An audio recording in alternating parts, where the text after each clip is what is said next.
वाहिगुरू जी का खालसा वाहिगुरू जी की फतेह। गुरु रूप गुरु प्यारी साध संगत जीओ ਅਤੇ प्यारे बच्चिओ, ਆਪਾਂ ਸਾਰੇ ਜਾਣਦੇ ਹਾਂ ਕਿ ਜੋ ਕਰੋਨਾ ਮਹਾਮਾਰੀ ਚੱਲ ਰਹੀ ਹੈ, ਬਹੁਤ ਲੰਬੇ ਸਮੇਂ ਤੋਂ ਆਪਾਂ ਸਾਰੇ ਇਸ ਬਿਮਾਰੀ ਦਾ ਸਾਹਮਣਾ ਕਰ ਰਹੇ ਹਾਂ, ਜੂਝ ਰਹੇ ਹਾਂ ਤੇ ਘਰਾਂ ਵਿੱਚ ਆਪਾਂ ਸਾਰੇ ਬੈਠੇ ਹੋਏ ਹਾਂ ਤੇ ਜਿੱਥੇ ਆਪਾਂ ਵੱਖ-ਵੱਖ ਵਿਸ਼ਿਆਂ ਦੇ ਉੱਤੇ ਵਿਚਾਰ ਚਰਚਾ ਸਾਂਝੀ ਕਰ ਰਹੇ ਸੀ ਪਿਛਲੇ ਕੁਝ ਸਮੇਂ ਤੋਂ,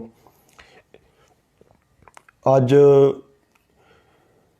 ਗੁਰੂ ਹਰਕ੍ਰਿਸ਼ਨ ਪਾਤਸ਼ਾਹ ਮਹਾਰਾਜ ਜੀ 8ਵੇਂ ਪਾਤਸ਼ਾਹ ਜਿਨ੍ਹਾਂ ਦਾ ਪ੍ਰਕਾਸ਼ ਪੁਰਬ ਹੈ ਨਾਨਕਸ਼ਾਹੀ ਕੈਲੰਡਰ ਮੁਤਾਬਕ,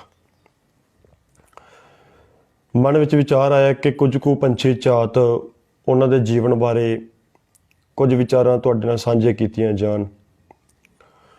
ਆਪਾਂ ਸਾਰੇ ਜਾਣਦੇ ਹਾਂ ਗੁਰੂ ਪਿਆਰੀ ਸਾਧ ਸੰਗਤ ਜੀਓ ਕਿ ਕਿਸ ਤਰੀਕੇ ਦੇ ਨਾਲ ਸਾਡੇ ਗੁਰੂ ਸਾਹਿਬਾਨ ਨੇ ਸਦੀਆਂ ਤੋਂ ਲਤਾੜੇ ਜਾ ਰਹੇ ਜਿਹੜੇ ਮਨੁੱਖ ਸਨ, ਲੋਕ ਸਨ, ਜਿਨ੍ਹਾਂ ਨੂੰ ਸ਼ੂਦਰਾਂ ਦਾ ਵੀ ਦਰਜਾ ਦਿੱਤਾ ਜਾਂਦਾ ਸੀ ਇਸ ਭਾਰਤੀ ਲੋਕਾਂ ਪਾਸੋਂ, ਤੇ ਬੜੇ ਸੁਚੱਜੇ ਢੰਗ ਦੇ ਨਾਲ ਗੁਰੂ ਪਾਤਸ਼ਾਹ ਮਹਾਰਾਜ ਜੀ ਨੇ ਪ੍ਰਚਾਰ ਕੀਤਾ, ਜਾਗ੍ਰਿਤੀ ਲਿਆਂਦੀ, ਲੋਕਾਂ ਨੂੰ ਬੰਦਿਆਂ ਦੀ ਪੂਜਾ ਛੱਡ ਕੇ ਇੱਕ ਰੱਬ ਦੀ, ਇੱਕ ਨਿਰੰਕਾਰ ਦੇ ਨਾਲ ਜੁੜਨ ਵਾਸਤੇ ਪ੍ਰੇਰਿਤ ਕੀਤਾ ਹੈ।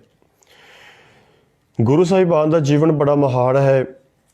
ਸਾਡੀ ਇੰਨੀ ਸਮਰੱਥਾ ਨਹੀਂ ਕਿ ਅਸੀਂ ਉਹਨਾਂ ਦੇ ਜੀਵਨ ਬਾਰੇ ਕੁਝ ਵਿਚਾਰਾਂ ਕਰ ਸਕੀਏ, ਪਰ ਬਹੁਤ ਸਾਰੇ ਬੱਚਿਆਂ ਦੇ ਫੋਨ ਆਉਂਦੇ ਨੇ ਕਿ ਸਾਨੂੰ ਸਿੱਖ ਧਰਮ ਦੀ ਜੋ ਮੁੱਢਲੀ ਜਾਣਕਾਰੀ ਹੈ, ਕੁਝ ਵਿਸ਼ਿਆਂ ਉੱਤੇ ਸਾਨੂੰ ਜ਼ਰੂਰ ਤੁਸੀਂ ਕੁਝ ਨਾ ਕੁਝ ਵਿਚਾਰ ਜਿਹੜੀ ਹੈ ਉਹ ਸਾਂਝੇ ਕਰੋ। ਆਪਾਂ ਸਾਰੇ ਜਾਣਦੇ ਹਾਂ ਕਿ ਗੁਰੂ ਹਰਕ੍ਰਿਸ਼ਨ ਪਾਤਸ਼ਾਹ ਮਹਾਰਾਜ ਜੀ 8ਵੇਂ ਪਾਤਸ਼ਾਹ ਹਨ। ਜੁਲਾਈ 1656 ਈਸਵੀ ਨੂੰ ਉਹਨਾਂ ਦਾ ਪ੍ਰਕਾਸ਼ ਹੁੰਦਾ ਹੈ ਕੀਰਤਪੁਰ ਸਾਹਿਬ ਦੀ ਪਾਵਨ ਧਰਤੀ ਦੇ ਉੱਤੇ। ਅਨੰਦਪੁਰ ਸਾਹਿਬ ਦੇ ਕੋਲ ਹੈ ਕੀਰਤਪੁਰ ਸਾਹਿਬ, ਤੁਸੀਂ ਗਾਹੇ ਬਗਾਹੇ ਜਾਂਦਿਆਂ ਦੇਖਿਆ ਹੋਏਗਾ। ਉੱਥੇ ਗੁਰੂ ਸਾਹਿਬ ਦੇ ਨਾਮ ਤੇ ਬਹੁਤ ਮਹਾਨ ਇੱਕ ਗੁਰਦੁਆਰਾ ਵੀ ਬਣਾਇਆ ਸਿੱਖ ਕੌਮ ਨੇ। ਗੁਰੂ ਹਰਕ੍ਰਿਸ਼ਨ ਪਾਤਸ਼ਾਹ ਮਹਾਰਾਜ ਜੀ ਦੇ ਪਿਤਾ ਗੁਰੂ ਹਰਿ ਸਾਹਿਬ ਜੀ ਨੇ, ਮਾਤਾ ਦਾ ਨਾਮ ਮਾਤਾ ਕ੍ਰਿਸ਼ਨ ਕੌਰ ਹੈ। ਪ੍ਰਿੰਸੀਪਲ ਸਤਬੀਰ ਸਿੰਘ ਨੇ ਮਾਤਾ ਜੀ ਦਾ ਨਾਮ ਕਈ ਥਾਵਾਂ ਤੇ ਰਾਜ ਕੌਰ ਵੀ ਲਿਖਿਆ। ਖੈਰ, ਪ੍ਰੋਫੈਸਰ ਸਾਹਿਬ ਸਿੰਘ ਦੇ ਮੁਤਾਬਕ,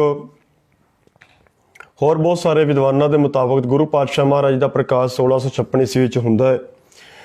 ਗੁਰੂ ਹਰਕ੍ਰਿਸ਼ਨ ਪਾਤਸ਼ਾਹ ਮਹਾਰਾਜ ਜੀ ਦਾ ਇੱਕ ਭਰਾ ਹੈ ਜਿਹਦਾ ਨਾਮ ਹੈ ਰਾਮ ਰਾਏ, ਇੱਕ ਭੈਣ ਹੈ ਜਿਹਦਾ ਨਾਮ ਹੈ ਰੂਪ ਕੌਰ। ਔਰ ਗੁਰੂ ਪਾਤਸ਼ਾਹ ਮਹਾਰਾਜ ਜੀ ਜਿੱਥੇ 1656 ਈਸਵੀ ਦੇ ਵਿੱਚ ਪ੍ਰਕਾਸ਼ਮਾਨ ਹੁੰਦੇ ਨੇ, ਉੱਥੇ ਅਕਤੂਬਰ 1661 ਈਸਵੀ ਦੇ ਵਿੱਚ ਗੁਰੂ ਪਾਤਸ਼ਾਹ ਮਹਾਰਾਜ ਨੂੰ ਗੁਰਤਾ ਗੱਦੀ ਦੀ ਦਾਤ ਜਿਹੜੀ ਹੈ ਉਹ ਪ੍ਰਾਪਤ ਹੁੰਦੀ ਹੈ। ਹੁਣ ਆਪਾਂ ਸਾਰਿਆਂ ਨੇ ਗੁਰੂ ਪਾਤਸ਼ਾਹ ਮਹਾਰਾਜ ਜੀ ਦੇ ਜੀਵਨ ਬਾਰੇ ਇੱਕ ਪੰਛੀ ਝਾਤ ਜਿਹੜਾ ਹੈ ਉਹ ਮਾਰਨ ਦਾ ਯਤਨ ਕਰਨਾ ਹੈ। ਸ਼੍ਰੀ ਗੁਰੂ ਹਰਕ੍ਰਿਸ਼ਨ ਪਾਤਸ਼ਾਹ ਮਹਾਰਾਜ ਜੀ ਉਮਰ ਦੇ ਵਿੱਚ ਭਾਵੇਂ ਬਹੁਤ ਛੋਟੇ ਸਨ, ਕਿਉਂਕਿ ਆਪਾਂ ਸਾਰੇ ਜਾਣਦੇ ਹਾਂ 1656 ਈਸਵੀ ਵਿੱਚ ਪ੍ਰਕਾਸ਼ ਹੁੰਦੇ ਹਨ ਔਰ 1664 ਈਸਵੀ ਵਿੱਚ ਗੁਰੂ ਪਾਤਸ਼ਾਹ ਮਹਾਰਾਜ ਜੋਤੀ ਜੋਤ ਸਮਾ ਜਾਂਦੇ ਹਨ। ਇਹਦਾ ਅਰਥ ਹੈ ਗੁਰੂ ਪਾਤਸ਼ਾਹ ਮਹਾਰਾਜ ਦੀ ਟੋਟਲ ਉਮਰ, ਕੁੱਲ ਉਮਰ 8 ਸਾਲ ਦੀ ਬਣਦੀ ਹੈ। ਹੁਣ ਜਦੋਂ ਆਪਾਂ ਇਤਿਹਾਸ ਨੂੰ ਪੜ੍ਹਦੇ ਹਾਂ ਜਾਂ ਵੱਖ-ਵੱਖ ਵਿਦਵਾਨਾਂ ਨੂੰ ਪੜ੍ਹਦੇ ਹਾਂ, ਜ਼ਿਕਰ ਆਉਂਦਾ ਹੈ ਕਿ ਸਰੀਰਕ ਉਮਰ ਭਾਵੇਂ ਬਹੁਤ ਜ਼ਿਆਦਾ ਛੋਟੀ ਹੈ ਪਰ ਕੰਮ ਬੜੇ ਮਹਾਨ ਨੇ ਗੁਰੂ ਪਾਤਸ਼ਾਹ ਮਹਾਰਾਜ ਜੀ। ਪਰ ਅਧਿਆਤਮ ਪੱਖੋਂ ਉਹ ਪੂਰੇ ਸਹਿਜ ਅਵਸਥਾ ਦੇ ਧਾਰਨੀ ਸਨ। ਗੁਰੂ ਪਾਤਸ਼ਾਹ ਮਹਾਰਾਜ ਦਾ ਜੀਵਨ ਬੜਾ ਕਮਾਲ ਦਾ ਹੈ। ਜੀਵਨ ਗੁਰੂ ਸਾਹਿਬ ਜੀ ਦਾ ਇੱਕ ਛੋਟੇ ਜਿਹੇ ਫੁੱਲ ਵਰਗਾ ਹੈ, ਪਰ ਜੋ ਸਿੱਖੀ ਦੇ ਬਾਗ ਵਿੱਚ ਖਿੜੇ ਤਾਂ ਭਾਵੇਂ ਥੋੜ੍ਹੇ ਸਮੇਂ ਲਈ ਨੇ, ਪਰ ਜਿੰਨਾ ਵੀ ਗੁਰੂ ਸਾਹਿਬ ਜੀ ਖਿੜੇ ਨੇ ਉਹ ਆਪਣੀ ਖੁਸ਼ਬੂ ਦੇ ਨਾਲ ਚੌਗਿਰਦੇ ਪਾਸੋਂ ਗੁਰੂ ਸਾਹਿਬ ਜੀ ਦੀ ਅੱਜ ਵੀ ਸਾਨੂੰ ਖੁਸ਼ਬੂ ਜਿਹੜੀ ਉਹ ਮਹਿਸੂਸ ਹੁੰਦੀ ਹੈ। ਗੁਰੂ ਹਰਕ੍ਰਿਸ਼ਨ ਪਾਤਸ਼ਾਹ ਮਹਾਰਾਜ ਜੀ ਦਾ ਜੀਵਨ ਇਸ ਗੱਲ ਦਾ ਸਬੂਤ ਹੈ ਕਿ ਸਰੀਰਕ ਉਮਰ ਦੀ ਕੋਈ ਮਹਾਨਤਾ ਨਹੀਂ। ਮਨੁੱਖ ਭਾਵੇਂ 100 ਸਾਲ ਜ਼ਿੰਦਗੀ ਕਿਉਂ ਨਾ ਜੀ ਜਾਵੇ, ਪਰ ਡਿਪੈਂਡ ਕਰਦਾ ਕਿ ਉਹਨਾਂ ਨੇ ਕੀਤਾ ਕੀ ਹੋਵੇ, ਸਮਾਜ ਦੇ ਵਿੱਚ ਕੀ ਦੇਣ ਹੋਣੀ ਚਾਹੀਦੀ ਸਮਾਜ ਨੂੰ। ਜਿਵੇਂ ਆਪਾਂ ਕਲਗੀਧਰ ਪਿਤਾ ਗੁਰੂ ਗੋਬਿੰਦ ਸਿੰਘ ਜੀ ਦੇ 4 ਸਾਹਿਬਜ਼ਾਦਿਆਂ ਦਾ ਜੀਵਨ ਪੜ੍ਹਦੇ ਹਾਂ, ਉਮਰ ਭਾਵੇਂ ਛੋਟੀ ਹੈ ਪਰ ਕੰਮ ਇੰਨੇ ਵੱਡੇ ਕਰ ਗਏ ਨੇ ਕਿ ਰਹਿੰਦੀ ਦੁਨੀਆ ਤੱਕ ਉਹਨਾਂ ਦਾ ਨਾਮ ਰਹੇਗਾ। ਹੁਣ 8-9 ਸਾਲ ਦੀ ਉਮਰ ਵਿੱਚ ਗੁਰੂ ਹਰਕ੍ਰਿਸ਼ਨ ਪਾਤਸ਼ਾਹ ਮਹਾਰਾਜ ਜੀ ਇੱਕ ਬਾ ਕਮਾਲ ਜ਼ਿੰਦਗੀ ਜਿਉਂ ਕੇ ਗਏ ਨੇ। ਆਪਾਂ ਜਦੋਂ ਇਤਿਹਾਸ ਪੜ੍ਹਦੇ ਹਾਂ, ਇਤਿਹਾਸ ਵਿੱਚ ਜ਼ਿਕਰ ਆਉਂਦਾ ਕਿ ਬੜੀ ਲਗਨ ਦੇ ਨਾਲ ਗੁਰਬਾਣੀ ਪੜ੍ਹਨੀ, ਮਿਠਾਸ ਭਰਿਆ ਉਹਨਾਂ ਦਾ ਜੀਵਨ ਸੀ। ਬਾਣੀ ਪੜ੍ਹਦੇ ਹੋਏ ਵੀ ਕਈ ਵਾਰ ਸਰੀਰ ਦਾ ਧਿਆਨ ਨਾ ਰਹਿਣਾ, ਮਨ ਨੂੰ ਗੁਰੂ ਦੇ ਨਾਲ ਜੋੜਨਾ, ਬਾਣੀ ਪੜ੍ਹਦੇ ਰਹਿਣਾ, ਹੁਣ ਇੱਕ ਪਾਸੇ ਜਿੱਥੇ ਸਿੱਖੀ ਦੀ ਚੜ੍ਹਦੀ ਕਲਾ ਹੁੰਦੀ ਹੈ, ਦੂਜੇ ਪਾਸੇ ਰਾਮ ਰਾਏ ਦੀ ਜਿਹੜੀ ਵਿਰੋਧਤਾ ਹੈ, ਕਿਉਂਕਿ ਗੁਰਤਾ ਗੱਦੀ ਦੀ ਦਾਤ ਗੁਰੂ ਹਰਿਰਾਏ ਸਾਹਿਬ ਜੀ ਨੇ ਗੁਰੂ ਹਰਕ੍ਰਿਸ਼ਨ ਪਾਤਸ਼ਾਹ ਜੀ ਨੂੰ ਸੌਂਪੀ ਹੈ, ਔਰ ਗੁਰਤਾ ਗੱਦੀ ਗੁਣਾਂ ਦੇ ਆਧਾਰ ਦੇ ਉੱਤੇ ਜਿਹੜੀ ਹੈ ਉਹ ਪ੍ਰਾਪਤ ਹੁੰਦੀ ਹੈ। ਇਹ ਕੋਈ ਜੱਦੀ ਜਾਇਦਾਦ ਜ਼ਮੀਨ ਵਾਲੀ ਗੱਲ ਨਹੀਂ ਹੈ ਕਿ ਪਿਓ ਦੀ ਪੁੱਤਰ ਨੂੰ ਮਿਲੇਗੀ। ਗੁਰੂ ਸਾਹਿਬਾਨ ਨੇ ਬਹੁਤ ਸਾਰੇ, ਆਪਾਂ ਗੁਰੂ ਸਾਹਿਬਾਨ ਦਾ ਜੀਵਨ ਪੜ੍ਹਦੇ ਹਾਂ, ਗੁਰੂ ਸਾਹਿਬ ਨੇ ਆਪਣੇ ਬੇਟਿਆਂ ਨੂੰ ਗੁਰਤਾ ਗੱਦੀ ਦਿੱਤੀ ਹੈ, ਪਰ ਉਹਨਾਂ ਨੂੰ ਜਿਨ੍ਹਾਂ ਦਾ ਜੀਵਨ ਸ੍ਰੀ ਰਾਮ ਰਾਏ, ਸੂਈ ਚਬਾਉਣੀ, ਹੋਰ ਬਹੁਤ ਸਾਰੀਆਂ ਉਦਾਹਰਨਾਂ ਆਪਾਂ ਨੂੰ ਮਿਲਦੀਆਂ ਨੇ। ਬੁਰਾ ਭਲਾ ਵੀ ਕਹਿਣਾ, ਗੁੱਸੇ ਵਿੱਚ ਆਉਣਾ ਰਾਮ ਰਾਏ ਵੱਲੋਂ ਗੁਰੂ ਹਰਕ੍ਰਿਸ਼ਨ ਪਾਤਸ਼ਾਹ ਜੀ ਦੇ ਸਾਹਮਣੇ, ਪਰ ਫਿਰ ਵੀ ਗੁਰੂ ਸਾਹਿਬ ਜੀ ਕਿਸੇ ਦੀ ਨਾ ਪਰਵਾਹ ਕਰਦਿਆਂ ਹੋਇਆਂ, ਕਿਸੇ ਦੀ ਪਰਵਾਹ ਨਹੀਂ ਸੀ ਕਰਦੇ। ਔਰ ਗੁਰਬਾਣੀ ਦੇ ਅੰਦਰ ਇੱਕ ਗੱਲ ਜਿਹੜੀ ਆਪਾਂ ਪੜ੍ਹਦੇ ਹਾਂ ਕਿ ਗੁਰਮੁਖ ਅੰਤਰ ਸਹਿਜ ਹੈ, ਮਨ ਚੜਿਆ ਦਸਵੇਂ ਆਕਾਸ਼, ਤਿੱਥੈ ਓਂਗ ਨਾ ਭੁੱਖ ਹੈ, ਹਰ ਅੰਮ੍ਰਿਤ ਨਾਮ ਸੁਖ ਵਾਸ। ਸਤਿਗੁਰੂ ਜੀ ਕਹਿੰਦੇ ਨੇ ਕਿ ਗੁਰੂ ਦੇ ਸਨਮੁਖ ਰਿਹਾ ਹੀ ਜਿਹੜਾ ਮਨ ਹੈ ਨਾ, ਉਹ ਪ੍ਰਕਾਸ਼ ਗਿਆਨ ਵਾਲਾ ਬਣੇਗਾ। ਜੇ ਗੁਰੂ ਦੇ ਵੱਲੇ ਸਾਡਾ ਮੁਖ ਹੈ, ਜੇ ਅਸੀਂ ਗੁਰੂ ਤੋਂ ਬੇਮੁਖ, ਅਸੀਂ ਗਿਆਨ ਪ੍ਰਾਪਤ ਨਹੀਂ ਕਰ ਪਾਵਾਂਗੇ। ਸੋ ਕਹਿਣ ਤੋਂ ਭਾਵ ਇਹ ਕਿ ਜੀਵਨ ਬੜਾ ਛੋਟਾ ਹੈ। ਗੁਰਬਾਣੀ ਪ੍ਰੀਤ ਦੀ ਜਿਹੜੀ ਅਡੋਲ ਅਵਸਥਾ ਗੁਰੂ ਪਾਤਸ਼ਾਹ ਮਹਾਰਾਜ ਜੀ ਦੇ ਨਾਲ, ਜਿਹੜਾ ਇਨਸਾਨ ਗੁਰਬਾਣੀ ਨੂੰ ਪਿਆਰ ਕਰਦਾ ਨਾ ਪਿਆਰਿਓ, ਜ਼ਿੰਦਗੀ ਦੇ ਵਿੱਚ ਉਤਾਰ ਚੜਾਅ, ਖੁਸ਼ੀ ਗਮੀ, ਦੁੱਖ ਸੁੱਖ, ਇਹ ਤਾਂ ਨਾਲ ਨਾਲ ਚੱਲਣੇ ਨੇ, ਆਪਾਂ ਸਾਰਿਆਂ ਨੂੰ ਪਤਾ ਹੀ ਹੈ।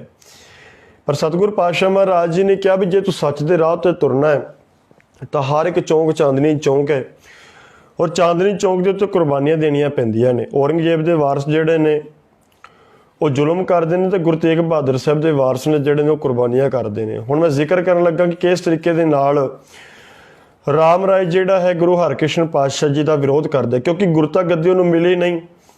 ਉਹ ਚਾਹੁੰਦਾ ਸੀ ਕਿ ਗੁਰਤਾ ਗੱਦੀ ਮੈਨੂੰ ਮਿਲੇ ਤੇ ਮੈਂ ਆਪਣੇ ਅਨੁਸਾਰ ਲੋਕਾਂ ਨੂੰ ਖੁਸ਼ ਕਰਾਂ, ਆਪਣੇ ਅਨੁਸਾਰ ਤੁਰਾਂ, ਜੋ ਮੈਨੂੰ ਸਹੀ ਲੱਗੇਗਾ, ਜੋ ਮੇਰੇ ਮਨ 'ਚ ਆਏਗਾ, ਮੈਂ ਉਹੀ ਜਿਹੜਾ ਹੈ ਲੋਕਾਂ ਸਾਹਮਣੇ ਪੇਸ਼ ਕਰਾਂਗਾ। ਪਰ ਗੁਰੂ ਪਾਤਸ਼ਾਹ ਮਹਾਰਾਜ ਜੀ ਨੂੰ ਪਤਾ ਸੀ, ਕਿਉਂਕਿ ਗੁਰੂ ਸਾਹਿਬ ਅੰਤਰਜਾਮੀ ਨੇ, ਘਟ ਕੇ ਅੰਤਰ ਕੀ ਜਾਣਤ ਵਾਲੀ ਗੱਲ ਹੈ।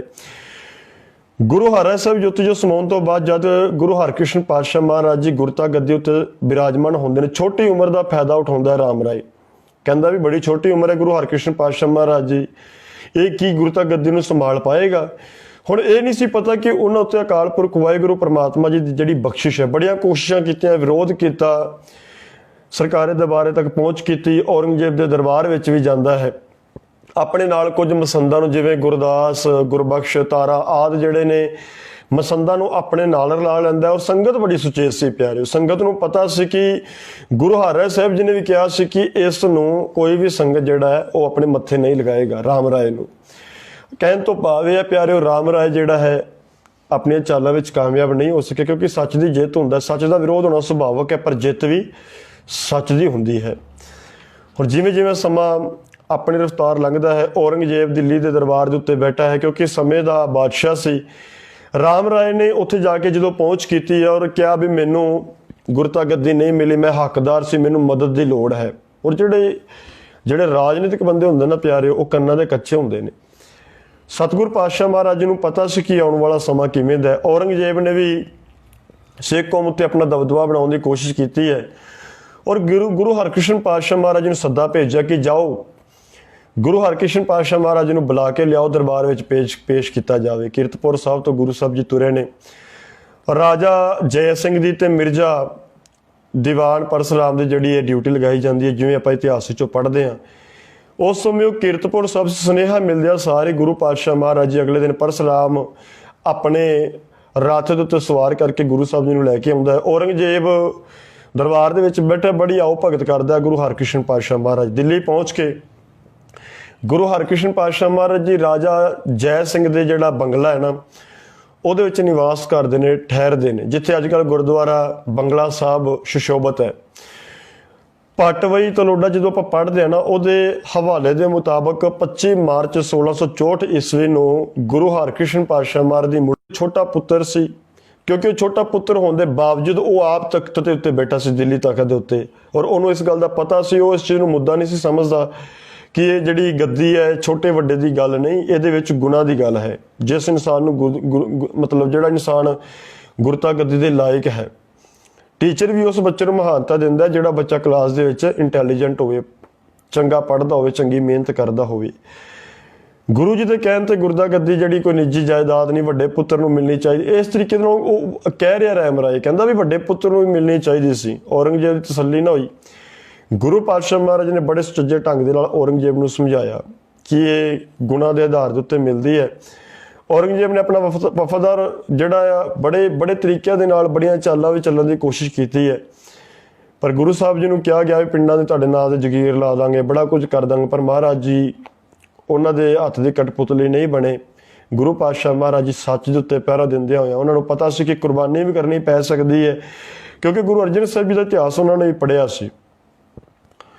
ਹੁਣ ਜਦੋਂ ਆਪਾਂ ਸਿੱਖਿਆਵਾਂ ਦੀ ਗੱਲ ਕਰਦੇ ਹਾਂ, ਗੁਰਮਤਿ ਅਸੂਲਾਂ ਦੀ ਉਲੰਘਣਾ ਤੇ ਗੁਰਬਾਣੀ ਦੀ ਬੇਅਦਬੀ ਕਰਕੇ ਕੋਈ ਬਾਦਸ਼ਾਹ ਦੀ ਖੁਸ਼ੀ ਹਾਸਲ ਕਰ ਸਕਦਾ ਹੈ, ਪਰ ਗੁਰੂ ਪਾਤਸ਼ਾਹ ਦੀ ਜਿਹੜੀ ਖੁਸ਼ੀ ਹੈ ਨਾ, ਉਹ ਕਹਿਣ ਤੋਂ ਭਾਵ ਇਹ ਹੈ ਪਿਆਰਿਓ, ਜਿਹੜਾ ਇਨਸਾਨ ਗੁਰਮਤਿ ਦੀ ਉਲੰਘਣਾ ਕਰਦਾ ਹੈ, ਮਨਮਤ ਵਾਲੇ ਰਾਹ ਤੇ ਚੱਲਦਾ, ਉਹ ਦੁਨਿਆਵੀ ਲੋਕਾਂ ਦੀ, ਰਾਜਨੀਤਿਕ ਬੰਦਿਆਂ ਦੀ, ਬਾਦਸ਼ਾਹਾਂ ਦੀ ਜਿਹੜੀ ਖੁਸ਼ੀ ਹਾਸਲ ਕਰ ਸਕਦਾ, ਪਰ ਗੁਰੂ ਦੀ ਨਹੀਂ।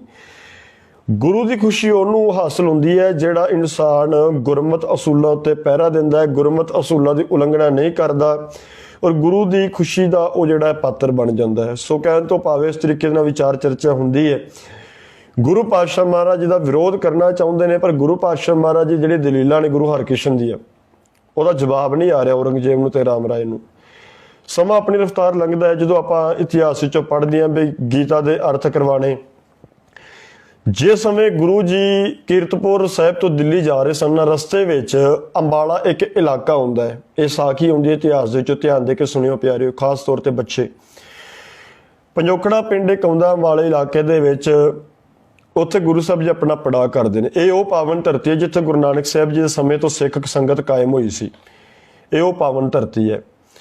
ਔਰ ਗੁਰੂ ਅਮਰਦਾਸ ਜੀ, ਗੁਰੂ ਹਰਗੋਬਿੰਦ ਸਾਹਿਬ ਜੀ ਇੱਥੇ ਆਏ ਸਨ। ਇੱਥੇ ਬਣੀ ਧਰਮਸ਼ਾਲਾ ਵਿੱਚ ਗੁਰੂ ਹਰਕ੍ਰਿਸ਼ਨ ਪਾਤਸ਼ਾਹ ਮਹਾਰਾਜ ਸੰਗਤਾਂ ਸਮੇਤ ਜਿਹੜੇ ਨੇ ਠਹਿਰੇ ਸਨ, ਇੱਥੇ ਨਿਵਾਸ ਕੀਤਾ ਸੀ। ਵਿਚਾਰ ਚਰਚਾ ਹੋਈ ਹੈ। ਨੇੜੇ ਦੇ ਇਲਾਕੇ ਵਿੱਚੋਂ ਸੰਗਤਾਂ ਗੁਰੂ ਹਰਕ੍ਰਿਸ਼ਨ ਪਾਤਸ਼ਾਹ ਮਹਾਰਾਜ ਦੇ ਦਰਸ਼ਨ ਕਰਨ ਵਾਸਤੇ ਆਉਂਦੀਆਂ ਨੇ। ਵਿਚਾਰ ਚਰਚਾ ਹੁੰਦੀ ਹੈ। ਬਹੁਤ ਸਾਰੇ ਪੰਡਤ ਪ੍ਰੋਤ ਜੋ ਸਿੱਖਾਂ ਦੇ ਨਾਲ ਬਾਹਰੀ ਤੌਰ ਤੇ ਉਹ ਇਸ ਨਗਰ ਵਿੱਚ ਜਿਵੇਂ ਰਹਿ ਰਹੇ ਸਨ, ਤੇ ਬੜੀ ਅੰਦਰੋਂ ਜਿਹੜੀ ਸਿੱਖਾਂ ਦੇ ਨਾਲ ਉਹ ਈਰਖਾ ਕਰਦੇ ਸਨ, ਕਿਉਂਕਿ ਈਰਖਾ ਉਹ ਬੰਦਾ ਕਰੇਗਾ ਜਿਹਦੀ ਦੁਕਾਨਦਾਰੀ ਬੰਦ ਹੋ ਰਹੀ ਹੈ। ਸੁਭਾਵਿਕ ਗੱਲ ਹੈ। ਹੁਣ ਗੁਰੂ ਪਾਤਸ਼ਾਹ ਮਹਾਰਾਜ ਚਾਨਣ ਜਿਹੜਾ ਸੀ ਗੁਰਬਾਣੀ ਦਾ ਸੀ, ਕਿਉਂਕਿ ਆਪਾਂ ਸਾਰੇ ਬਾਣੀ ਵਿੱਚੋਂ ਪੜ੍ਹਦੇ ਹਾਂ, ਗੁਰਬਾਣੀ ਇਸ ਜਗ ਮੈਂ ਚਾਨਣ। ਸੰਸਾਰ ਦੇ ਵਿੱਚ ਗਿਆਨ ਦਾ ਜਿਹੜਾ ਪ੍ਰਕਾਸ਼ ਹੈ ਉਹ ਹਮੇਸ਼ਾ ਹੈ। ਸਤਿਗੁਰ ਪਾਤਸ਼ਾਹ ਮਹਾਰਾਜ ਨੇ ਬਾਣੀ ਵਿੱਚ ਸਾਨੂੰ ਬਹੁਤ ਕੁਝ ਸਮਝਾਇਆ। ਖੈਰ ਮੈਂ ਟੂ ਦੀ ਪੁਆਇੰਟ ਗੱਲ ਕਰਨੀ ਚਾਹੁੰਦਾ ਕਿਉਂਕਿ ਸਮਾਂ ਸੀਮਤ ਹੈ। ਵਹਿਮਾਂ ਭਰਮਾਂ ਵਿੱਚ ਬਹੁਤ ਸਾਰੇ ਪੰਡਤ ਲੋਕ, ਆਮ ਜਨਤਾ ਫਸੀ ਹੋਈ ਸੀ। ਗੁਰੂ ਹਰਕ੍ਰਿਸ਼ਨ ਪਾਤਸ਼ਾਹ ਮਹਾਰਾਜ ਨੇ ਉਹਨਾਂ ਨੂੰ ਗੁਰਬਾਣੀ ਦੇ ਹਥਿਆਰ ਦੇ ਨਾਲ, ਭਾਵ ਗੁਰਬਾਣੀ ਦੇ ਗਿਆਨ ਦੇ ਨਾਲ ਉਹਨਾਂ ਲੋਕਾਂ ਨੂੰ ਸਮਝਾਇਆ ਕਿ ਇਹਨਾਂ ਕਰਮ ਕਾਂਡਾਂ ਦੇ ਨਾਲ, ਫੋਕਿਆ ਰਹੁ ਰੀਤੀਆਂ ਦੇ ਨਾਲ, ਪਖੰਡਾਂ ਦੇ ਨਾਲ, ਕਰਮ ਕਾਂਡਾਂ ਦੇ ਨਾਲ ਤੁਹਾਡਾ ਭਲਾ ਨਹੀਂ ਹੋਣਾ। ਭਲਾ ਹੋਏਗਾ ਕੇਵਲ ਤੇ ਕੇਵਲ ਗੁਰੂ ਦੀ ਗੁਰਬਾਣੀ ਦਾ ਗਿਆਨ ਲੈ ਕੇ। ਹੁਣ ਬਹੁਤ ਸਾਰੇ ਪੰਡਤ ਜਿਹੜੇ ਸਨ ਉਹ ਆਪਣੇ ਆਪ ਨੂੰ ਵੇਦ ਪੜ੍ਹਦੇ ਸਨ, ਬੜਾ ਆਪਣੇ ਆਪ ਨੂੰ ਵਿਦਵਾਨ ਅਖਾਉਂਦੇ ਸਨ। ਉਹ ਗੁਰੂ ਸਾਹਿਬ ਜੀ ਦੀ ਵਿਦਵਤਾ ਪਰਖਣਾ ਚਾਹੁੰਦੇ ਸਨ।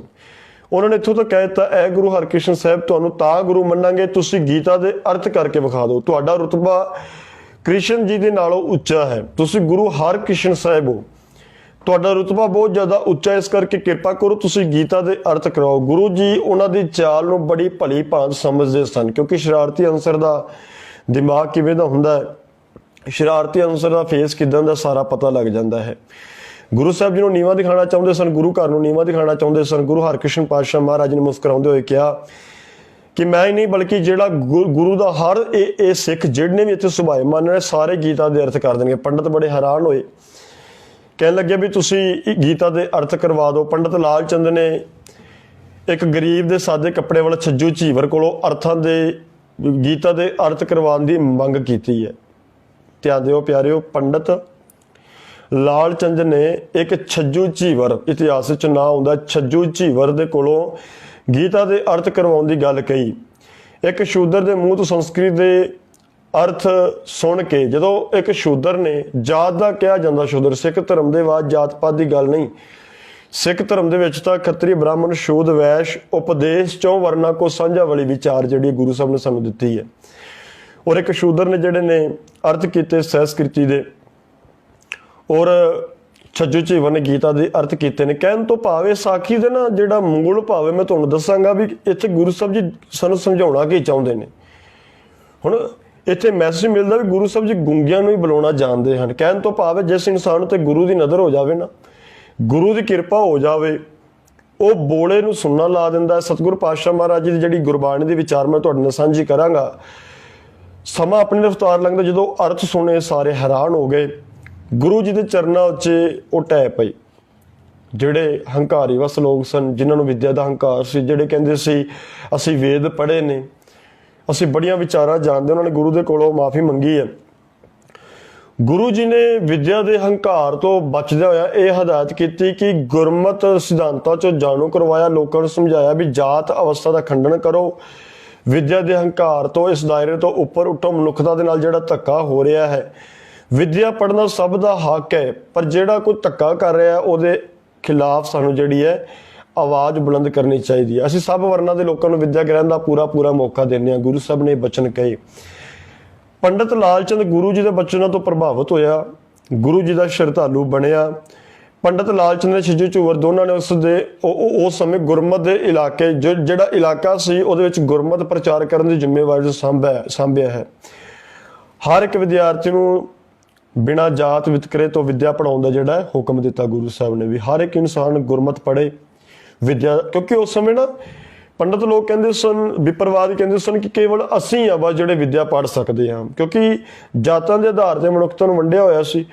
ਗੁਰੂ ਸਾਹਿਬ ਜੀ ਨੇ ਜਾਤ ਦੇ ਖਿਲਾਫ ਜਿਹੜੀ ਆਵਾਜ਼ ਬੁਲੰਦ ਕੀਤੀ। ਆਪਾਂ ਗੁਰੂ ਅਮਰਦਾਸ ਜੀ ਦਾ ਇਤਿਹਾਸ ਪੜ੍ਹਦੇ ਹਾਂ, ਗੁਰੂ ਸਾਹਿਬ ਜੀ ਨੇ ਜਾਤ ਜਿਹੜੀ ਅਵਸਥਾ ਬਣਾਈ ਸੀ ਲੋਕਾਂ ਨੇ, ਇਹਦੇ ਖਿਲਾਫ ਆਵਾਜ਼ ਬੁਲੰਦ ਕੀਤੀ, ਜਾਤ ਪਾਤ ਨੂੰ ਖਤਮ ਕੀਤਾ ਹੈ। ਇਸੇ ਤਰ੍ਹਾਂ ਗੁਰੂ ਜੀ ਨੇ, ਧਿਆਨ ਦਿਓ ਪਿਆਰਿਓ, ਇਸੇ ਤਰ੍ਹਾਂ ਗੁਰੂ ਜੀ ਨੇ ਸਦੀਆਂ ਤੋਂ ਵਿਦਿਆ ਪੱਖੋਂ ਗੁੰਗੇ ਲੋਕਾਂ ਨੂੰ ਗੀਤਾ ਵਰਗੇ ਸੰਸਕ੍ਰਿਤ ਗ੍ਰੰਥਾਂ ਦੇ ਅਰਥ ਪੜ੍ਹਨ ਦੇ ਯੋਗ ਬਣਾ ਦਿੱਤਾ। ਸਦੀਆਂ ਤੋਂ ਜਿਹੜੇ ਗੁੰਗੇ ਲੋਕ ਸਨ, ਮਾਨਸਿਕ ਤੌਰ ਤੇ ਜਿਨ੍ਹਾਂ ਨੂੰ ਗੁੰਗੇ ਸਮਝਿਆ ਜਾਂਦਾ ਸੀ, ਗੁਰੂ ਸਾਹਿਬ ਜੀ ਨੇ ਉਹਨਾਂ ਨੂੰ ਗੀਤਾ ਤੇ ਸੰਸਕ੍ਰਿਤੀ ਸ਼ਲੋਕਾਂ ਦੇ ਜਿਹੜੇ ਗ੍ਰੰਥਾਂ ਦੇ ਜਿਹੜੇ ਅਰਥ ਕਰਨ ਦੇ ਜਿਹੜਾ ਹੈ ਯੋਗ ਬਣਾ ਦਿੱਤਾ ਹੈ। ਸਿੱਖਿਆ ਕੀ ਮਿਲਦੀ ਹੈ ਇਸ ਤੋਂ ਸਾਨੂੰ?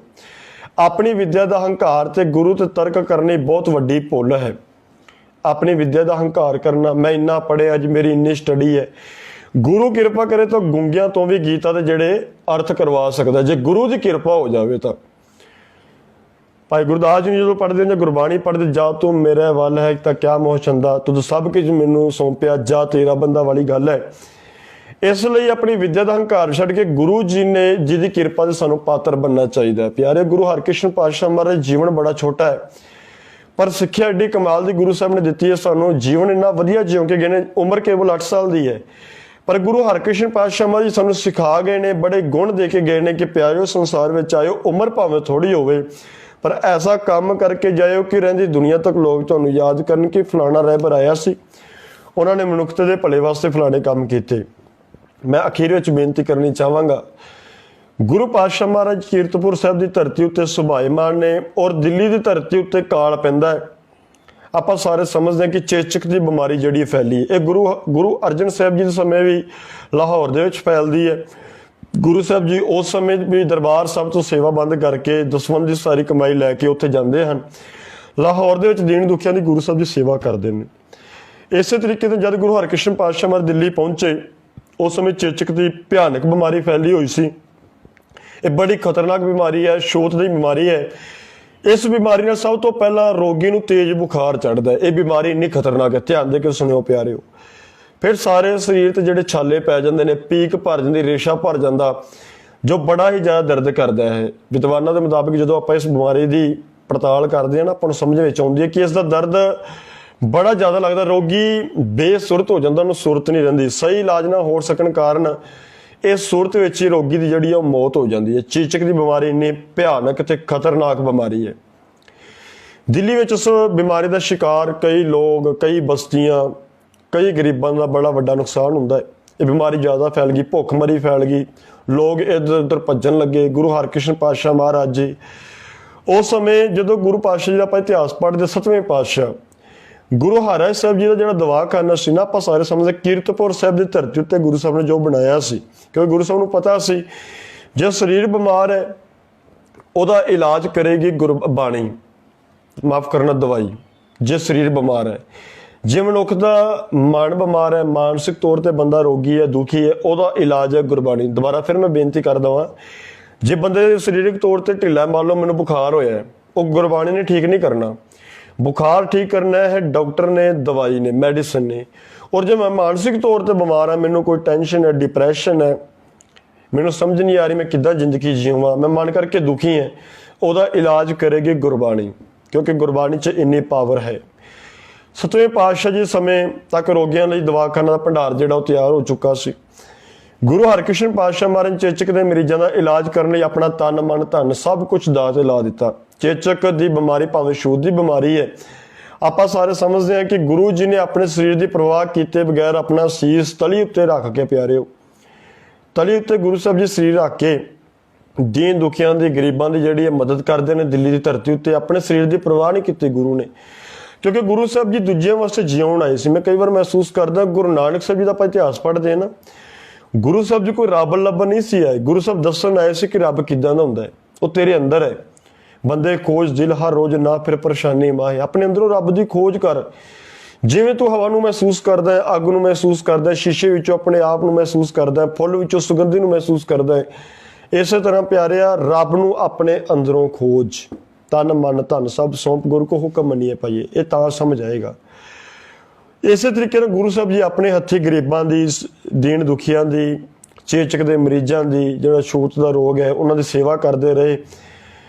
चेचक की बीमारी लगन के बावजूद गुरु साहब जी आप जिहड़े ने रोगी हो गए, लोकां विच जुट गए, सेवा करते, जिस कारण अखीर गुरु साहब जी का शरीर जिहड़ा है वो निढाल हो गया।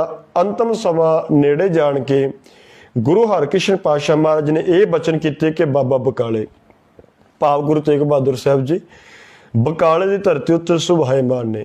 और गुरु पातशाह महाराज जी उस समय 1664 ईस्वी नूं ये बचन कह के बाबा बकाले दिल्ली की धरती के उत्ते गुरु साहब जी ज्योति जो समाउंदे हन। उम्र बड़ी छोटी है गुरु हरकृष्ण पातशाह महाराज जी, पर एक फुੱਲ दी न्याई गुरु साहब जी जिउं के गए ने। ऐसा फुੱਲ जिहड़ा खिड़िया दा भावें थोड़े समय लिए सी, पर जिहड़ी उहदी खुशबू है अज भी साडे सारिਆਂ ਵਿੱਚ हैगी है। सो कहण तो भाव यह है प्यारिओ, आपां गुरु साहब जी के उपदेशों उत्ते उन्होंने अपनी जिंदगी का आधार बनाइए। गुरु साहब जीवन सानू की सिक्ख्या मिलती है, मैं एक मिनट में बेनती करांगा। गुरबाणी नूं सुरत जोड़ के जिहड़ा है वो पढ़िया जाना चाहिए है। भाव यह है गुरबाणी पढ़ने कोई कर्म कांड नहीं है। जेकर ध्यान दे नाल सुरत जोड़ के आपां गुरबाणी पढ़ांगे ना, कर्म कांडी दुनिया गुरबाणी का पाठ तो बहुत करती है, पर सुरत जोड़ के गुरबाणी नूं कोई पढ़दा। ये मैसेज सानू गुरु हरकृष्ण साहब जी ने दिता है। लोड़वंदां दी मदद करनी, किसी गरीब दे काम आ जाना, गुरबाणी में ऐसी शक्ति है जो साडी सूरत नूं सरीरक दुखों तो उपर ले जाण विच सहायक होंदी है। पहली सिक्ख्या तो यह कि गुरु साहब ने सानू समझाया कि प्यारिओ जिहड़ी गुरबाणी है ना सूरत जोड़ के जिहड़ी पढ़नी है। दूजी है धीरज, सहनशीलता, बेपरवाही। ये गुण गुरु हरकृष्ण साहब जी जीवन जो सानू मिलते हैं। श्री गुरु हरकृष्ण साहब जी जीवन तो धीरज, सहनशीलता ते बेपरवाही वर्गी जिहड़ी झलक सानू मिलती है। राम राय वालों वधीकी करन दे बावजूद भी गुरु साहब जी जे बादशाह तलब भी करना चाहता तां भी गुरु साहब जी परवाह नहीं करते। गुरु साहब जी तर्क के आधार के उत्ते, अपनी दलील के आधार के उत्ते जिम्मेवारियां निभाउंदे होया विरोधियों के वतीरे तो गुरु साहब जी बेपरवाह रहे। ये बेपरवाह वाला गुण भी गुरु साहब ने सानू दिता। गुरु जी का जीवन धीरज, सहनशीलता ते बेपरवाही लई साडे वास्ते प्रेरणा स्रोत है। तीजा गुण बड़ा कमाल दा, विद्या दा हंकार ना करिए। गुरु पातशाह महाराज ने जिवें लताड़े जा रहे मनुखों को सिक्ख्या दी है, उत्थे सानू समझाया कि विद्या प्राप्त करना हर एक का बुनियादी हक है, ये साडा हक है। इसलिए जिथे भी वध तो वध विद्या हासिल करने की गल है, सानू एजुकेशन विद्या आप भी हासिल करनी चाहिए, अपने बच्चों को भी प्रेरित करना चाहिए है। इत्थों एक मैसेज मिलता है, गुरु हरकृष्ण साहब जी चाहते सन कि साडे आने वाली पनेड़ी जिहड़ी है उस सुचज्जे ढंग दे नाल जिहड़ी है विद्या हासिल करे, एजुकेशन की प्राप्ति करे, क्योंकि गुरु का ज्ञान ही एक ऐसा सोम है जो विद्या का भंडार है। प्यारिओ अज कई विद्वान, अखौती विद्वान अपने मत की डुगडुगी वजा रहे हैं, अपने तरीके दे नाल समझाउण दा यतन करते हैं, पर गुरु की बाणी तो सिक्ख्या लईए। सानू गुरबाणी की समझा रही, कई बार गल आउंदी है कि किहदी मन्नीए, कोई विद्वान कुछ कह रहा है, कोई विद्वान कुछ कह रहा है। सुनो सब दे प्यारिओ, गुरु ग्रंथ साहिब की स्टडी आप करो, आप बाणी पढ़ो, आप समझो, तां सानू ज्ञान प्राप्त होएगा, तां सानू पता लगे किहड़ा प्रचारक सच बोल रहा है, किहड़ा गुरबाणी के आधार पर सच की जिहड़ी तर्क के आधार पर गल करता है। ਔਰ ਜੋ ਖੋਟੀ ਮਤ ਵਾਲੇ ਨੇ ਉਹਨਾਂ ਨੂੰ ਗੁਰੂ ਸਾਹਿਬ ਜੀ ਨੇ ਸਾਨੂੰ ਸਮਝਾਇਆ ਕਿ ਇਹਨਾਂ ਤੋਂ ਇਹਨਾਂ ਨੂੰ ਬਾਜ਼ ਆਉਣਾ ਚਾਹੀਦਾ, ਇਹਨਾਂ ਤੋਂ ਦੂਰ ਰਹਿਣਾ ਚਾਹੀਦਾ। ਅੱਗੇ ਸਰੀਰਕ ਦੁੱਖਾਂ ਦੀ ਪਰਵਾਹ ਕੀਤੇ ਬਗੈਰ ਦੁਖੀਆਂ ਤੇ ਰੋਗੀਆਂ ਦੀ ਸੇਵਾ ਕਰਨੀ, ਇਹ ਵੀ ਗੁਰੂ ਸਾਹਿਬ ਨੇ ਸਾਨੂੰ ਮੈਸੇਜ ਦਿੱਤਾ ਕਿ ਆਪਣੇ ਸਰੀਰ ਦੀ ਪਰਵਾਹ ਕੀਤੇ ਬਗੈਰ ਉਹਨਾਂ ਦੀ ਸੇਵਾ ਸਾਨੂੰ ਕਰਨੀ ਚਾਹੀਦੀ ਹੈ ਜਿਨ੍ਹਾਂ ਨੂੰ ਜ਼ਰੂਰਤ ਹੈ। ਗੁਰੂ ਹਰਕ੍ਰਿਸ਼ਨ ਸਾਹਿਬ ਜੀ ਨੇ ਆਪਣੇ ਜੀਵਨ ਦੇ ਅੰਤਿਮ ਪੜਾਅ ਤੇ ਅਮਲੀ ਤੌਰ ਤੇ ਸਾਨੂੰ ਮਨੁੱਖਤਾ ਦੀ ਸੇਵਾ ਲਈ ਇਹ ਸਿਖਾਇਆ ਕਿ ਜੇਕਰ ਸਮਾਜ ਅੰਦਰ ਕੋਈ ਛੂਤ ਦੀ ਬਿਮਾਰੀ ਫੈਲ ਜਾਵੇ, ਰੋਗੀਆਂ ਤੋਂ ਨਫ਼ਰਤ ਸਾਨੂੰ ਨਹੀਂ ਕਰਨੀ ਹੋ ਜਾਵੇ ਨਾ, ਸਾਡੇ ਲੋਕ ਭੱਜ ਜਾਂਦੇ ਨੇ ਵੀ ਲੋ ਕੀ ਲੋੜ ਹੈ ਜੀ ਚੁੱਕਣ ਦੀ, ਸਾਨੂੰ ਚਾਹੀਦਾ ਹੈ ਕਿ ਉਹਨਾਂ ਦੀ ਮਦਦ ਕਰੀਏ। ਇਸ ਲਈ ਚਾਹੇ ਸਾਨੂੰ ਆਪਣੀ ਜਾਨ ਵੀ ਕਿਉਂ ਨਾ ਵਾਰਨੀ ਪਵੇ, ਜੇਕਰ ਬਿਮਾਰੀ ਤੋਂ ਡਰਦੇ ਆਪਣੀ ਜਾਨ ਬਚਾ ਕੇ ਸਾਨੂੰ ਫਰਜ਼ਾਂ ਤੋਂ ਭੱਜ ਜਾਣ ਦਾ ਜਰਾ ਸੋਚੋ। ਇਹ ਫਰਜ਼ਾਂ ਤੋਂ ਸਾਨੂੰ ਭੱਜਣਾ ਨਹੀਂ ਚਾਹੀਦਾ। ਧਰਮ ਸਾਨੂੰ ਇਹ ਸਿਖਾਉਂਦਾ ਹੈ ਕਿ ਕਿਸੇ ਨੂੰ ਕੋਈ ਬਿਮਾਰੀ ਲੱਗੇ ਉਹਦੀ ਹੈਲਪ ਕਰੋ, ਉਹਦੀ ਮਦਦ ਕਰੋ, ਉਹਦੇ ਕੰਮ ਆਓ। ਹੋ ਸਕਦਾ ਤੁਹਾਡੀ ਥੋੜੀ ਜਿਹੀ ਮਦਦ ਕੀਤੀ ਜੇ ਆਪਾਂ ਮਦਦ ਕਰਾਂਗੇ, ਮਦਦ ਕਰਨ ਦੇ ਨਾਲ ਜੇ ਕਿਸੇ ਦਾ ਭਲਾ ਹੁੰਦਾ ਸਾਨੂੰ ਕਰ ਦੇਣਾ ਚਾਹੀਦਾ ਹੈ। ਇਸ ਤਰੀਕੇ ਦੇ ਨਾਲ ਗੁਰੂ ਪਾਤਸ਼ਾਹ ਮਹਾਰਾਜ ਨੇ ਸਾਨੂੰ ਦੀਨ ਦੁਖੀਆਂ ਦੀ ਮਦਦ ਕਰਨ ਦਾ ਢੰਗ ਤਰੀਕਾ ਸਿਖਾਇਆ ਹੈ। ਇਸ ਲਈ ਇਨਸਾਨੀਅਤ ਦੇ ਫਰਜ਼ਾਂ ਨੂੰ ਪਹਿਚਾਣਦੇ ਹੋਏ ਸਰੀਰਕ ਦੁੱਖਾਂ ਦੀ ਪਰਵਾਹ ਕੀਤੇ ਬਿਨਾਂ ਦੁਖੀਆਂ ਦੀ ਰੋਗੀਆਂ ਦੀ ਸਾਨੂੰ ਜਿਹੜੀ ਉਹ ਸੇਵਾ ਕਰਨੀ ਚਾਹੀਦੀ ਹੈ। ਇਹ ਸੇਵਾ ਸਤਿਗੁਰੂ ਨੇ ਬਾਣੀ 'ਚ ਆਖਿਆ ਹੈ ਕਿ ਇਹ ਸੇਵਾ ਸਭ ਤੋਂ ਵੱਡੀ ਸੇਵਾ ਹੈ। ਉੱਦਾਂ ਆਪਾਂ ਬਾਣੀ ਵਿੱਚੋਂ ਪੜ੍ਹਦੇ ਹਾਂ, ਗੁਰ ਕੀ ਸੇਵਾ ਸ਼ਬਦ ਵਿਚਾਰ ਹੋ ਮੈਂ ਮਾਰੇ ਕਰਨੀ ਸਾਰ।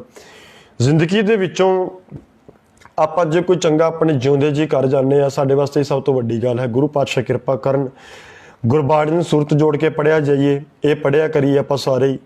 ਧੀਰਜ, ਸਹਿਨਸ਼ੀਲਤਾ, ਬੇਪਰਵਾਹੀ ਵਰਗੇ ਗੁਣ ਸਾਡੇ ਜੀਵਨ 'ਚ ਹੋਣੇ ਚਾਹੀਦੇ ਨੇ। ਵਿਦਿਆ ਦਾ ਕਦੀ ਵੀ ਹੰਕਾਰ ਨਾ ਕਰੀਏ, ਦੀਨ ਦੁਖੀਆਂ ਦੀ ਆਪਾਂ ਸੇਵਾ ਕਰੀਏ। ਗੁਰੂ ਹਰਕ੍ਰਿਸ਼ਨ ਪਾਤਸ਼ਾਹ ਮਹਾਰਾਜ ਨੇ ਸਾਨੂੰ ਇਹ ਜਿਹੜਾ ਮੈਸੇਜ ਹੈ ਉਹ ਦਿੱਤਾ ਹੈ। ਇੰਨੀਆਂ ਕੁ ਵਿਚਾਰਾਂ ਪ੍ਰਵਾਨ ਕਰਨੀਆਂ। ਕਿਸੇ ਦਾ ਕੋਈ ਵੀ ਸਵਾਲ ਹੁੰਦਾ ਹੈ, ਗੁਰਮਤ ਐਜੂਕੇਸ਼ਨ ਸੁਸਾਇਟੀ 1313@gmail.com ਉਹਦੇ ਤੋਂ ਤੁਸੀਂ ਸਾਨੂੰ ਈਮੇਲ ਕਰਕੇ ਭੇਜ ਸਕਦੇ ਹੋ। ਕਿਸੇ ਦਾ ਕੋਈ ਸਵਾਲ ਹੋਵੇ, ਕੋਈ ਸੁਝਾਅ ਹੋਵੇ, ਸਾਨੂੰ ਜ਼ਰੂਰ ਦਿਆ ਕਰੋ। ਆਪ ਸਾਰੀਆਂ ਸੰਗਤਾਂ ਦਾ ਬਹੁਤ ਬਹੁਤ ਧੰਨਵਾਦ। ਫਤਿਹ ਬੁਲਾਓ ਜੀ। ਵਾਹਿਗੁਰੂ ਜੀ ਕਾ ਖਾਲਸਾ, ਵਾਹਿਗੁਰੂ ਜੀ ਕੀ ਫਤਿਹ।